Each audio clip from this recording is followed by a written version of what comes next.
बिस्मिल्लाहिर्रहमानिर्रहीम।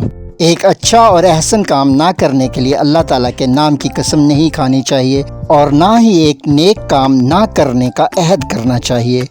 उम्मुल मोमिनीन हज़रत आयशा सिद्दीक़ा ने रवायत किया कि रसूल करीम सल्लल्लाहु अलैहि वसल्लम ने दरवाज़े पर दो झगड़ा करने वालों की आवाज़ सुनी जो बुलंद से बुलंद तर होती गई। वाक़या ये था कि एक आदमी ने दूसरे से कर्ज़ ले रखा था। कर्ज़दार दूसरे आदमी से कर्ज़ में कुछ कमी करने और तकाज़े में कुछ नरमी बरतने के लिए कह रहा था। दूसरा कहता था, अल्लाह की कसम मैं कर्ज़ में कमी करूँगा और ना तकाज़े में नरमी करूँगा। आखिर रसूलुल्लाह सल्लल्लाहु अलैहि वसल्लम इनके पास गए और आप सल्लल्लाहु अलैहि वसल्लम ने फरमाया, इस बात पर अल्लाह की कसम खाने वाले साहिब कहाँ हैं कि वो एक अच्छा काम नहीं करेंगे।